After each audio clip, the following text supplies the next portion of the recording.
जय हिंद दोस्तों।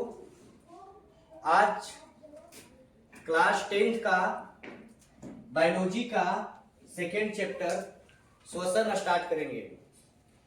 इससे पीछे हम लोगों ने जीवों में पोषण पढ़ लिया है, तो आज एक नई चैप्टर की शुरुआत होगी जिसमें श्वसन समझना है। श्वसन क्या होता है, इस बात को अच्छे से समझिएगा। और आज श्वसन पढ़ने के बाद दोबारा इसको पढ़ने की आवश्यकता नहीं पड़ेगी। तो चलिए स्टार्ट करते हैं। श्वसन क्या है?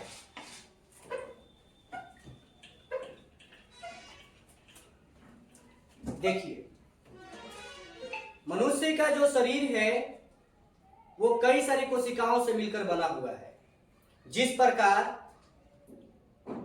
कई सारे ईंट को मिलने से एक घर का निर्माण होता है, उसी प्रकार कई सारी कोशिकाओं को मिलने से उत्तक का निर्माण होता है, और कई सारे उत्तक को आपस में मिलने से एक अंग का निर्माण होता है, और बहुत सारे अंग को मिलने से अंग तंत्र का निर्माण होता है। उसी प्रकार शरीर में कई सारे ऐसे अंग तंत्र हैं जिनके माध्यम से शरीर की सभी जो कार्य है वो सुचारू रूप से संचालित होती है। उन कार्यों को सुचारू रूप से संचालित होने के लिए अलग अलग प्रकार के अंग तंत्रों की भूमिका होती है। उसमें से एक प्रमुख अंग तंत्र के रूप में जाना जाता है, एक प्रक्रिया के रूप में जाना जाता है, और वो प्रक्रिया होती है श्वसन की प्रक्रिया। श्वसन की प्रक्रिया के माध्यम से जीव जो है, जीव जंतु है, वो सांस लेता है, और सांस लेते समय जो श्वसन के माध्यम से सांस लेता है, इससे जीवों की शरीर में ऊर्जा की उत्पत्ति होती है। अर्थात साधारण भाषा में जाना जाए तो उन सभी क्रियाओं का सम्मिलित रूप है जिससे जीवों के शरीरों में ऊर्जा की उत्पत्ति होती है। श्वसन उन सभी क्रियाओं का सम्मिलित रूप है जिससे जीवों के शरीरों में ऊर्जा की उत्पत्ति होती है, जिस क्रिया को श्वसन कहा जाता है। फिर से एक बार सुन लीजिए। श्वसन उन सभी क्रियाओं का सम्मिलित रूप है जिससे जीवों के शरीरों में ऊर्जा की उत्पत्ति होती है, उसे श्वसन कहा जाता है। सिंपल एग्जांपल में समझते हैं कि जब हम लोग थके होते हैं, हमें ऑक्सीजन की आवश्यकता नहीं मिल पाती है, उस टाइम बहुत शरीर थकावट महसूस करता है, और उसके बाद जब हम पूरी तरह से ऑक्सीजन की मात्रा लेते हैं तो शरीर रिलैक्स हो जाती है। अर्थात हमें वहां पे ऑक्सीजन मिला तो शरीर कुछ ऊर्जा मिला, और वो शरीर वहां से रिलैक्स महसूस करती है। तो सांस जब लेते हैं तो सांस लेने से हमारे अंदर एक एनर्जी उत्पन्न होती है, और उस एनर्जी को हम लोग श्वसन के रूप में जानते हैं। जो श्वसन है ये कई भागों में शरीर में दो चरणों में होता है। एक होता है अवायवीय श्वसन, और दूसरा होता है वायवीय श्वसन। श्वसन दो प्रकार के होते हैं, अवायवीय श्वसन और वायवीय श्वसन। समझते हैं अवायवीय श्वसन क्या होता है और वायवीय श्वसन क्या होता है। तो समझिए, अवायवीय श्वसन श्वसन का प्रथम चरण होता है। अवायवीय श्वसन श्वसन का प्रथम चरण होता है, और इसमें जो ऑक्सीजन की मात्रा होती है वो पूर्ण रूप से मौजूद नहीं होती है। अवायवीय श्वसन ये श्वसन का प्रथम चरण होता है, और इसमें ऑक्सीजन की मात्रा पूर्ण रूप से मौजूद नहीं होती है। इसमें ऑक्सीजन की थोड़ी बहुत मात्रा मौजूद होती है। इसमें ऑक्सीजन की थोड़ी बहुत मात्रा मौजूद होती है जिससे ग्लूकोज का पूर्ण रूप से विखंडन नहीं होता है। अवायवीय श्वसन में ग्लूकोज का पूर्ण रूप से विखंडन नहीं होता है। इसमें ग्लूकोज के अणुओं का आंशिक विखंडन होता है। जो अवायवीय श्वसन होता है इसमें ग्लूकोज के अणुओं का आंशिक विखंडन होता है, पूर्ण रूप से विखंडन नहीं हो पाता है, क्योंकि ऑक्सीजन की पूरी मात्रा मौजूद नहीं रहती है। इसमें आंशिक विखंडन होता है। अब जब ग्लूकोज के अणुओं का आंशिक विखंडन होता है तो ये ग्लूकोज के अणु जो है वो टूटते हैं पायरुवेट के रूप में। ग्लूकोज के जो अणु है ये पायरुवेट के रूप में टूटते हैं। अब समझेंगे पायरुवेट के रूप में कैसे टूटते हैं। ग्लूकोज के जो अणु है पायरुवेट के रूप में टूटते हैं, तो इनकी ये पायरुवेट की जो टूटने की क्रिया है, ये पूरी की पूरी क्रिया जो है ये कोशिका द्रव्य में संपन्न होती है। ग्लूकोज के अणुओं का पायरुवेट के रूप में टूटने की जो पूरी क्रिया है वो कोशिका द्रव्य में संपन्न होती है, और यहां से ग्लूकोज के अणु तीन रूप में टूटते हैं। जो पहले रूप में सबसे पहला टूटा है यहां पे माइटोकॉन्ड्रिया में, माइटोकॉन्ड्रिया, ग्लूकोज के जो पहले टूटते हैं वो माइटोकॉन्ड्रिया में टूटते हैं, और यहां पे ऑक्सीजन की पूरी मात्रा, ऑक्सीजन उपस्थित रहता है, पूरी मात्रा में ऑक्सीजन यहां उपस्थित रहता है। और जब पूरी मात्रा में ऑक्सीजन उपस्थित रहता है तो ये टूटता है माइटोकॉन्ड्रिया। एक होता है जहां पे ऑक्सीजन की थोड़ी बहुत मात्रा रहती है, थोड़ी बहुत मात्रा रहती है, जो ऑक्सीजन की थोड़ी बहुत मात्रा रहती है वो आपका टूटता है ईस्ट में, और ऑक्सीजन की मात्रा वो थोड़ी बहुत रहती है वो पेशी कोशिका में टूटता है, पेशी कोशिका में। जब ऑक्सीजन की थोड़ी बहुत मात्रा रहती है तो वो पेशी कोशिका में टूटता है, और ऑक्सीजन की O2 अनुपस्थित रहता है, जब ऑक्सीजन अनुपस्थित रहता है तो वो ईस्ट में टूटते, ईस्ट में। तीनों बात को समझेंगे कि जब ऑक्सीजन की पूरी मात्रा उपस्थित रहती है तो उसका विखंडन होता है माइटोकॉन्ड्रिया में, और यहां पर बनता है कार्बन डाइऑक्साइड प्लस जल प्लस ऊर्जा। यहां पर निर्माण होता है कार्बन डाइऑक्साइड प्लस जल प्लस ऊर्जा, यानी कि जब पाइरुवेट का विखंडन ऑक्सीजन की पूरी उपस्थिति में होती है तो वो माइटोकॉन्ड्रिया में टूटता है, और माइटोकॉन्ड्रिया में ऑक्सीजन की पूरी मात्रा उपस्थित होती है, और यहां पर बनता है कार्बन डाइऑक्साइड, जल और ऊर्जा। उसके पश्चात जब थोड़ी बहुत मात्रा उपस्थित रहती है तो ये टूटता है लैक्टिक एसिड में, यानी ये टूटता है पेशी कोशिका में, और यहां पर बनता है लैक्टिक एसिड, यहां पर लैक्टिक एसिड बनता है। यानी जब ऑक्सीजन की थोड़ी बहुत मात्रा होती है तो वहां पे पेशी कोशिका में टूटता है और वहां पर लैक्टिक एसिड का निर्माण होता है। अर्थात यहां से प्रश्न पूछे जाते हैं कि जब हम लोग कोई हार्ड वर्क करते हैं, कोई थकावट हो, जब शरीर में थकावट होती है उस समय शरीर में दर्द क्यों होता है, मांसपेशियों में ऐंठन क्यों होती है। तो जब कोई हार्ड वर्क करते हैं या रनिंग करते हैं उस समय शरीर के मांसपेशियों में दर्द लैक्टिक एसिड के बनने के कारण ही होती है। जब शरीर में ऑक्सीजन की पूरी मात्रा नहीं मिल पाती है तो शरीर में थकावट होती है, वहां पे लैक्टिक एसिड बनता है, और इस लैक्टिक एसिड के बनने के कारण ही शरीर में दर्द उत्पन्न होता है। तो इस लैक्टिक एसिड को दूर करने के लिए, लैक्टिक एसिड को दूर करने के लिए ही क्षार का उपयोग किया जाता है, क्योंकि जब क्षार अम्ल के साथ रिएक्शन करेगा तो उसे उदासीन कर देगा। इसलिए पहले जो ये शराब है, शराब जो आया, शराब पीने की जो परंपरा शुरू हुई, ये शराब पीने की परंपरा यही से एक साइंस रीजन से शुरू हुआ था।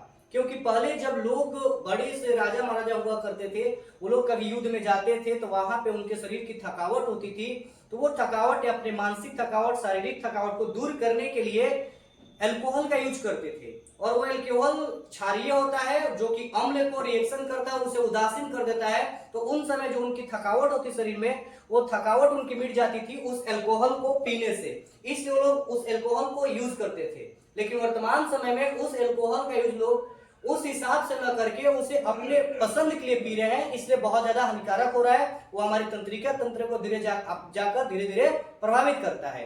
अगर किसी भी चीजों की यूज मात्रा में ली जाए तो वो शरीर के लिए लाभदायक होता है, लेकिन अगर उसकी यूज ज्यादा मात्रा में की जाए तो हानिकारक हो सकता है। वो अल्कोहल हो या भोजन हो, अगर भोजन भी ज्यादा मात्रा में ली जाए तो भी शरीर को हानिकारक कर सकता है। तो यहां से लैक्टिक एसिड बनते हैं हमारे मांसपेशियों में। इसके बाद जो ऑक्सीजन के अनुपस्थिति में टूटता है वो टूटता है ईस्ट में, और जब ये ईस्ट में टूटता है तो यहां से बनता है कार्बन डाइऑक्साइड प्लस इथेनॉल। यह इथेनॉल है जो शराब के रूप में जाना जाता है। किण्वन के प्रक्रिया में यह इथेनॉल प्राप्त होता है, और यह इथेनॉल जब ऑक्सीजन की अनुपस्थिति होती है और वहां पे इसको किण्वन कराया जाता है तो वहां से कार्बन डाइऑक्साइड और इथेनॉल प्राप्त होता है। तो ये हुआ पाइरुवेट विखंडन। बहुत इंपॉर्टेंट क्वेश्चन है, क्लास 10 के लिए पूछा जाता है कि पाइरुवेट विखंडन क्या है। यहां से 3-4 क्वेश्चन पूछे जाते हैं, जिन क्वेश्चन को मैं आपको रिवाइज करा रहा हूं, इस बातों को अच्छे तरह से सुनिए। सबसे पहला क्वेश्चन पूछा जाता है कि पाइरुवेट विखंडन कहां होता है। तो जो पाइरुवेट का विखंडन है ये कोशिका द्रव्य में होता है। पहली प्रश्न हुई कि पाइरुवेट का विखंडन कहाँ होता है, तो कोशिका द्रव्य में होता है। दूसरी प्रश्न पूछी जाती है कि पाइरुवेट का विखंडन ऑक्सीजन के उपस्थिति में कहाँ होता है, तो माइटोकॉन्ड्रिया में। कहाँ टूटता है, माइटोकॉन्ड्रिया में। जब ऑक्सीजन की उपस्थिति में माइटोकॉन्ड्रिया में टूटता है तो यहां से तीसरा प्रश्न बनता है कि वहां क्या बनता है। तो जब ऑक्सीजन की उपस्थिति में ग्लूकोज का विखंडन माइटोकॉन्ड्रिया में होता है तो यहाँ कार्बन डाइऑक्साइड, जल और ऊर्जा का निर्माण होता है। इसके पश्चात जब ऑक्सीजन की थोड़ी बहुत मात्रा होती है तो कहाँ टूटता है, तो वो टूटता है पेशी कोशिकाओं में। और पेशी कोशिकाओं में क्या बनता है, तो लैक्टिक एसिड बनता है। यहाँ पर क्या बनता है, लैक्टिक एसिड बनता है। और इसके बाद जब ऑक्सीजन की मात्रा नहीं होती है, अनुपस्थित होती है, तो वो कहाँ टूटता है, तो वो ईस्ट में टूटता है। वहां पे क्या बनता है, यहाँ पे कार्बन डाइऑक्साइड और इथेनॉल का निर्माण होता है। तो यहाँ से बहुत ही प्रश्न, इंपोर्टेंट प्रश्न पूछे जाते हैं पाइरुवेट विखंडन से। ये हुए श्वसन के प्रथम चरण, जहां पे ग्लूकोज का आंशिक विखंडन होता है। इसके बाद अगला जो टॉपिक हम लोग चलते हैं वो है वायवीय श्वसन।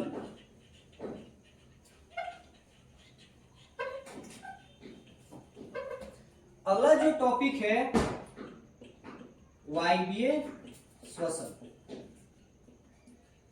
समझते हैं वायवीय श्वसन क्या होता है। वायवीय श्वसन है ये श्वसन का द्वितीय चरण होता है। अर्थात प्रथम चरण में जो ग्लूकोज का आंशिक विखंडन होता है, माइटोकॉन्ड्रिया में टूटता है, उसके टूटने के पश्चात जब ग्लूकोज का पूर्ण रूप से जो विखंडन है वो वायवीय श्वसन में आकर होता है। और यहाँ पर ग्लूकोज ऑक्सीजन की पूरी मात्रा उपस्थित होती है। और ऑक्सीजन की पूरी मात्रा उपस्थित होने से यहाँ पर ग्लूकोज के 3 अणुओं का विखंडन होता है। और यहाँ पर जो ऊर्जा है वो रासायनिक ऊर्जा के रूप में एटीपी के रूप में संचित हो जाती है। जो रासायनिक ऊर्जा है वो एटीपी के रूप में संचित हो जाती है। यानी जो वायवीय श्वसन है ये श्वसन का द्वितीय चरण है। इसमें ऑक्सीजन की पूर्ण मात्रा उपस्थित होती है। वायवीय श्वसन में ऑक्सीजन की पूर्ण मात्रा उपस्थित रहती है और यहाँ पर ग्लूकोज का पूर्ण विखंडन होता है। यहाँ पर ग्लूकोज का पूर्ण विखंडन होता है और यहाँ पर पूर्ण विखंडन होकर जो ग्लूकोज के 3 अणु है उसकी जो रासायनिक ऊर्जा है यहाँ पर एटीपी के रूप में संचित हो जाती है। तो इसको बोलते हैं वायवीय श्वसन, जो कि श्वसन का द्वितीय चरण है। इसके पश्चात वायवीय श्वसन एवं अवायवीय श्वसन, इस दोनों के बीच बहुत ही महत्वपूर्ण पूछे जाते हैं कि वायवीय श्वसन और अवायवीय श्वसन के बीच क्या अंतर है, डिफरेंट बताइए। अवायवीय एवं वायवीय श्वसन के बीच अंतर। अवायवीय एवं वायवीय श्वसन के बीच अंतर। इस बात को बहुत ध्यान से समझिए कि अवायवीय और वायवीय श्वसन के बीच क्या अंतर है। जैसा कि हमने अभी पीछे आपको पढ़ाया कि अवायवीय श्वसन है ये श्वसन का प्रथम चरण है। जो अवायवीय श्वसन है ये श्वसन का प्रथम चरण है और इसमें ग्लूकोज की आंशिक विखंडन होती है। तो पहला अंतर हो जाएगा हमारा कि यह श्वसन का प्रथम चरण है।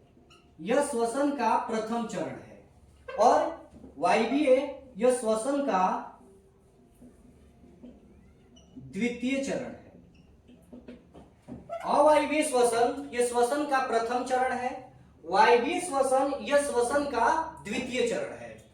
अवायवीय इसमें सेकेंड हो जाएगा O2 की अनुपस्थिति होती है। इसमें O2 की अनुपस्थिति होती है या कह सकते हैं थोड़ी बहुत मात्रा मौजूद होती है, न बराबर इसमें मात्रा मौजूद होती है और इसमें O2 की पूरी मात्रा मौजूद होती है। अवायवीय श्वसन में O2 की अनुपस्थिति होती है, इसमें ऑक्सीजन की थोड़ी बहुत मात्रा मौजूद रहती है और वायवीय श्वसन में ऑक्सीजन की पूरी मात्रा मौजूद रहती है। अवायवीय श्वसन में ग्लूकोज का आंशिक विखंडन होता है। अवायवीय श्वसन में ग्लूकोज का आंशिक विखंडन होता है जबकि वायवीय श्वसन में ग्लूकोज का पूर्ण विखंडन होता है। ग्लूकोज का पूर्ण विखंडन होता है, इस बात को ध्यान रखिए। अवायवीय श्वसन में ग्लूकोज का आंशिक विखंडन होता है, जबकि वायवीय श्वसन में ग्लूकोज का पूर्ण विखंडन होता है। अवायवीय श्वसन में जो ऊर्जा मुक्त होती है, अवायवीय श्वसन में जो ऊर्जा मुक्त होती है वो वायवीय श्वसन के ऊर्जा के कंपैरिजन में कम होती है। अवायवीय श्वसन में कम ऊर्जा मुक्त होती है, जबकि वायवीय श्वसन में पूर्ण रूप से ऊर्जा मुक्त होती है। अवायवीय श्वसन में पाइरुवेट का विखंडन होता है, जिसमें ग्लूकोज के जो अणु है वो पाइरुवेट के रूप में टूटते हैं, जो कि पूर्ण रूप से अगर टूटते हैं तो वो वायवीय श्वसन में टूटते हैं। तो ये वायवीय और अवायवीय श्वसन के बीच के अंतर हुए, जो बहुत ही महत्वपूर्ण पूछे जाते हैं।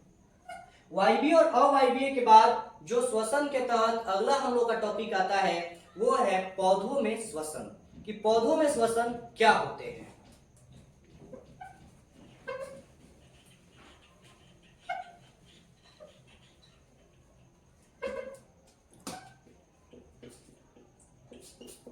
पौधों में श्वसन, देखिए जिस प्रकार मनुष्य में सांस लेने के लिए कई अंग जो है वो विकसित होते हैं, लेकिन पौधों में सांस लेने के लिए ऐसे कोई अंग विकसित नहीं होते हैं। यानी कि मनुष्य में सांस लेने के लिए, जीव जंतुओं में सांस लेने के लिए एक परमानेंट नाक है जिसके माध्यम से तो पौधे मनुष्य जो सांस ले सकते हैं, लेकिन ऐसा पौधों में कुछ नहीं होता है। यानी पौधों में सांस लेने के लिए कोई एक परमानेंट अंग विकसित नहीं होता है।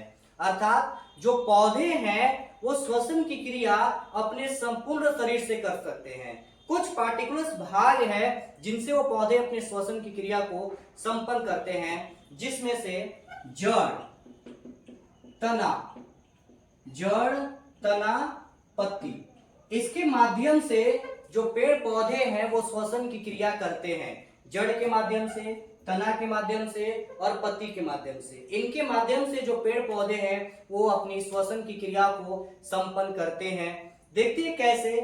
पत्ती जो होता है, इस पत्ती के ऊपर छोटे छोटे छिद्र मौजूद होते हैं। इस पत्ती के ऊपर छोटे छोटे छिद्र मौजूद होते हैं जिसको रंध्र कहा जाता है।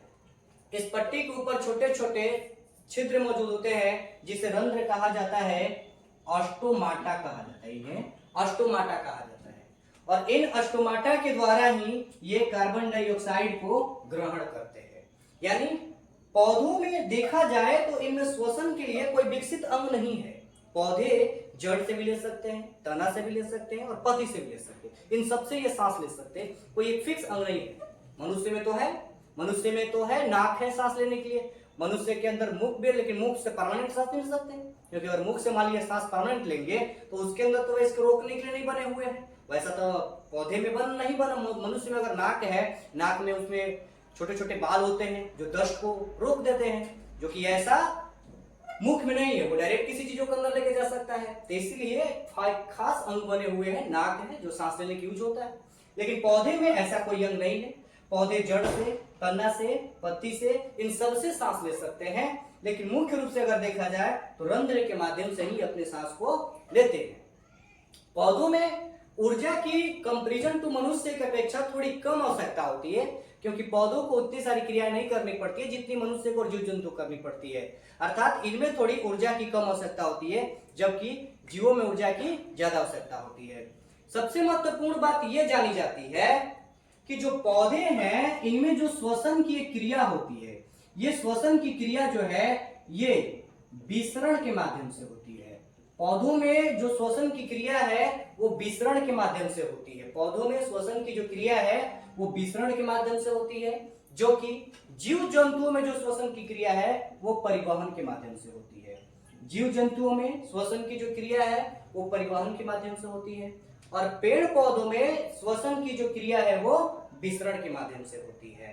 तो सबसे इंपॉर्टेंट यही बात याद रखनी है कि पेड़ पौधों में श्वसन की क्रिया किसके माध्यम से होती है, तो वो विसरण के माध्यम से होती है, जबकि जीव जंतुओं में किसके माध्यम से होती है, तो परिवहन के माध्यम से होती है। ये परिवहन आगे हम लोग समझेंगे क्या होता है। यानी विसरण यानी पूरे संपूर्ण शरीर से, कई भागों से ले सकते हैं सांस।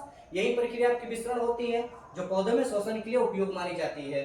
तो यहां से हो गए पौधे में श्वसन खत्म, कि पौधे में सांस लेने के लिए कोई एक परमानेंट अंग नहीं बना होता है।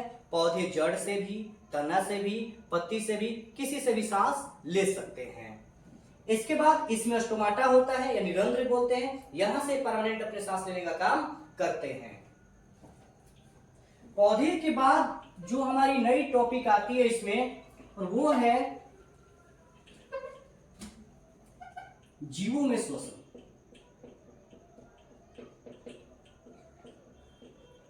जीवों में श्वसन, इस बात को समझने के लिए पहले हमें यह जानना होगा कि जो जीव है वो जीव दो तरह के हैं। कुछ जीव ऐसे होते हैं जो बहुत विशालकाय हैं और कुछ जीव ऐसे होते हैं जो छोटे हैं। तो इन दोनों जीवों में सांस लेने की जो प्रक्रिया है यह अलग अलग होती है। जो विशालकाय जीव है उनको सांस लेने के लिए कुछ फिक्सन बने होते हैं, जो छोटे जीव है उन्हें सांस लेने के कुछ फिक्सन नहीं बने होते हैं। तो श्वसन की जो है कि जो जीवों का शरीर है वो अलग अलग अंगों को मिलाकर, जैसे अगर एक कोशिकीय जीव है तो उसके सांस लेने के लिए कोई परमानेंट अंग नहीं बने होते हैं, जैसे अमीबा।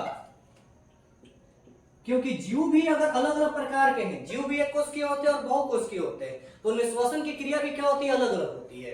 अगर जीव एक कोशिकीय है तो उससे श्वसन क्रिया अलग होगी, अगर जीव बहुकोशिकीय है तो उसमें श्वसन की क्रिया अलग होगी। क्यों? बहुकोशिकीय जीवों में श्वसन के लिए अलग संघ बने होते हैं, जबकि एक कोशिकीय जीवों में श्वसन के लिए कोई परमानेंट अंग नहीं बने होते। तो जब एक कोशिकीय जीवों में श्वसन के लिए परमानेंट अंग नहीं बने हैं तो वो अपने या तो संपूर्ण शरीर से लेंगे, या तो पूरे शरीर के काय से लेंगे, या कोई एक फिक्स अंग से लेंगे। तो एक कोशिकीय जीव में देखते हैं जैसे अमीबा। अमीबा एक कोशिकीय जीव होता है और अमीबा जो है ये अपने सांस को ये पूरे संपूर्ण शरीर से ग्रहण करता है। अमीबा जो है सांस पूरे संपूर्ण शरीर से ग्रहण करेगा क्योंकि इसके पास सांस लेने के कोई फिक्स अंग नहीं बने हुए हैं। इसी प्रकार कुछ और भी होते हैं, जैसे हम देखते हैं झींगा मछली है, मच्छर है तो मच्छर भी सांस ट्रैकिया से लेता है, झींगा है वो भी सांस अपना ट्रैकिया से लेता है, बिच्छू है, बिच्छू सांस लेने के लिए बुक लंग्स होता है, बिच्छू में सांस लेने के लिए बुक लंग्स होता है। और जो केचुआ है, पूछा था केचुआ सांस किस लेता है, तो जो केचुआ सांस लेता है उसके लिए त्वचा, वो संपूर्ण अपने त्वचा से सांस लेने का कार्य करता है। जो उभयलिंगीय जीव होता है केचुआ, जिसे किसानों का मित्र कहा जाता है, तो केचुआ जो सांस लेता है वो अपने संपूर्ण शरीर से लेता है यानी त्वचा से लेता है। इसमें सबसे इंपॉर्टेंट आती है मछली। देखते हैं कि मछली जो है वो सांस किससे लेती है। तो मछली जो सांस लेती है वो गलफड़ा से लेती है यानी गिल्स से। मछली गलफड़ा यानी हम गिल्स कहते हैं जिससे मछली सांस लेती है। देखिए ये हो गया मछली, इसका पार्ट्स हो गया।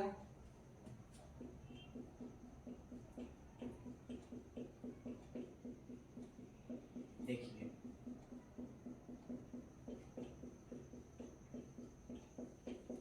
यहां से जो मछली का ये पार्ट अंग हो गया, ये मछली का ये चेहरा हो गया, ये फेस हो गया। यहां से क्या होता है कि जब मछली ये पानी में देखिए तैरती रहती है, ठीक है, जब मछली ये पानी में तैरती है तो इस पानी में तैरते समय एक बात नोटिस कीजिए कि इस मछली का जो कुछ पार्ट्स है जो अंदर की ओर होता है। मछली का आधा ये पार्ट्स है ये अंदर की ओर होता है और आधा जो पार्ट्स है ये ऊपर की ओर होता है। तो मछली का जो ये आधा पार्ट्स अंदर का होता है और ये पार्ट्स ऊपर की होता है। होता क्या है कि यहां से और यहाँ पे जो पानी है, ये मछली का भाग, ये गलफड़ा है, ये यहाँ खुले होते हैं। इधर से पानी जाता है और यहाँ से ये बाहर निकल जाता है। इसलिए मछली जब भी चलेगी तो मुंह को अपनी खोल कर चलती है, समझे, मछली मुंह खोल कर चलती है, यानी यहां से पानी इसमें जाता है और इधर से पानी निकल जाता है। और यहीं पे मछली के यहाँ पर जो है यहाँ गिल्स होता है। मछली के यहाँ गिल्स होता है जो रेड कलर के देखे होंगे, रेड कलर का वो फूल जैसा डिजाइन के आकार में होता है। यहाँ पे मछली में गिल्स होता है और इस गिल्स के माध्यम से ये मछली क्या करती है कि पानी में ऐसे जाएगी, यहाँ से पानी जाएगा, प्रवेश करेगा, फिर जाएगा। तो गिल्स करता क्या है, गलफड़ा यहाँ पे गिल्स करता क्या है, तो गिल्स मछली के अंदर एक महत्वपूर्ण अंग होते हैं और इस गिल्स के माध्यम से जो मछली है, जो जल में घुला हुआ H2O है, जो जल में घुला हुआ H2O है, इस H2O में से इस ऑक्सीजन को ग्रहण कर लेती है अर्थात मछली के अंदर जो गिल्स होता है, ये गिल्स इतने महत्वपूर्ण अंग होते हैं। इस गिल्स की खासियत यह है कि जो जल में घुला हुआ ऑक्सीजन है, इस जल में घुले हुए ऑक्सीजन को ये लेने का कार्य करता है। यानी ये गिल्स जो है इस ऑक्सीजन को कन्वर्ट कर देता है मछली के लिए, जो मछली सांस ले लेती है। यही कारण है कि जब कुछ ऐसी मछली है जिनको जब बाहर रखा जाता है, जल से उसको बाहर लाया जाता है, तो ज्यादा दिन तक वो जिंदा नहीं रह सकती और जल्दी मर जाती है, क्योंकि जो वायुमंडल का ऑक्सीजन है, इस ऑक्सीजन को लेने में वो सक्षम नहीं हो पाती है। उसके अंदर का जो गिल्स होता है, वो गिल्स बाहरी वायुमंडल, जो जल का वायुमंडल है, जल का है, उस जल में मिला हुआ जो H2O के साथ ऑक्सीजन है, उसको ग्रहण करने के लिए वो इंपॉर्टेंस है, वो बना होता है जो उस ऑक्सीजन को ग्रहण कर लेता है। लेकिन जो बाहरी वातावरण में हम लोग का ऑक्सीजन है, ये उसको कन्वर्ट करने में सक्षम नहीं होता है, जिस कारण जो मछली है वो बाहर आती है तो बाहर वातावरण से जल को ग्रहण नहीं कर पाती, वायु को ग्रहण नहीं कर पाती है और मछली मर जाती है। और यहाँ पर जब वो जल में रहती है तो जल में ये गिल्स जो है इसमें के ऑक्सीजन को इसके लिए प्रोवाइड कराता है और ये मछली अपने जीवन को जी लेती है। तो सबसे महत्वपूर्ण है कि मछली जो सांस किससे लेती है, गलफड़ा से लेती है। यह इसके अंदर गिल्स होता है, इसे गिल्स पट्टिकाएं यहाँ बोलते हैं। गिल्स पट्टिकाएं होती है जो मछली को सांस लेने में बहुत ही महत्वपूर्ण भूमिका निभाती है, क्योंकि ये जल में घुले हुए ऑक्सीजन को कन्वर्ट कर देती है, यहां से H2O में से ऑक्सीजन ला कर देती है और मछली आराम से यहाँ पर सांस ले पाती है। तो ये हो गया मछली, जो सांस लेने की मछली की प्रक्रिया हो गई। और यहां तक हमने इस चैप्टर का 4 टॉपिक को लगभग क्लियर कर लिया कि ऑक्सीजन शोषण क्या है, शोषण कितने प्रकार के होते हैं, अवायवीय शोषण क्या है, वायवीय शोषण क्या है, पाइरुवेट विखंडन क्या होता है और जीवों में श्वसन क्या है। यानी मछली है, इसमें श्वसन हमने देखा किसके चलते होता है, किसके कारण होता है। इसके बाद जब अगले पार्ट में हम लोग देखेंगे, उसमें अब पढ़ेंगे मनुष्य में श्वसन कैसे होता है। यानी जब मनुष्य है वो सांस लेता है तो उसकी सांस में ऑक्सीजन कैसे जाता है, ऑक्सीजन कहाँ जाता है, ऑक्सीजन उसके शरीर में जाता है, वो ब्लड में मिलता है, कैसे हीमोग्लोबिन के साथ मिलकर ऑक्सी हीमोग्लोबिन बनाता है। इन सारी प्रक्रियाओं को, सभी वीडियो को हम लोग अगले वीडियो में देखेंगे। तो अगर आपको ये वीडियो अच्छा लगा तो आप अपने दोस्तों के साथ शेयर कीजिए, लाइक कीजिए और सब्सक्राइब कीजिए। धन्यवाद। जय हिंद।